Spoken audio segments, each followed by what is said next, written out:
Hello అందరికీ, అస్సలు చేదనేదే లేకుండా కాకరకాయ పులుసు ఎలా వండుకోవాలో చూద్దాము. దానికోసం కాకరకాయలు ఇలా కట్ చేసుకొని కొంచెం ఉప్పు కొంచెం పసుపు వేసుకొని అరగంట నానబెట్టుకోవాలి. తర్వాత కొంచెం చింతపండు కూడా నానబెట్టుకోవాలి. ఇలా అరగంట నానబెట్టుకున్నాక కాకరకాయలో ఇలా వాటర్ వస్తుంది.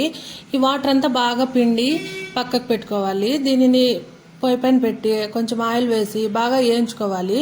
ఇలా వేయించుకున్న దాన్ని పక్కకు తీసుకొని అదే పెనంలోనే కొంచెం ఆయిల్ వేసి ఆయిల్ వేడయ్యాక కొంచెం ఆవాలు, ఒక ఎర్రగడ్డ కూడా కట్ చేసి అందులోకి వేసుకోవాలి. ఎర్రగడ్డ బాగా వేగినాక ఒక టమాటా కూడా కట్ చేసి వేసుకోండి. టమాటా అనేది బాగా మెత్తగా ఇలా ఉడికించుకోవాలి. ఇలా ఉడికినాక ముందుగా వేయించి పెట్టుకున్న కాకరకాయలు కూడా వేసి కొంచెం ఉప్పు, కొంచెం ధనియాల పొడి, సరిపడా కారం కూడా వేసి కొంచెం పసుపు కూడా వేసి ఇదంతా బాగా కలిసే వరకు కలుపుకొని సరిపడా వాటర్ కూడా వేసి ఒక 10 నిమిషాలు కాకరకాయ బాగా మెత్తగా ఉడికే వరకును ఉడికించుకోవాలి మూత పెట్టి. తర్వాత ఇలా ఉడికినాక ముందుగా నానబెట్టుకున్న చింతపండు పులుసు కూడా వేసుకొని ఒక 4-5 పాలు తెల్లగడ్డ కూడా దంచి అందులోకి వేసుకుని ఒక 2 మినిట్స్ ఉడికించుకున్నామంటే కాకరకాయ పులుసు రెడీ. మీరు కూడా ఒకసారి ఇలా ట్రై చేయండి, పిల్లలు కూడా తినేస్తారు.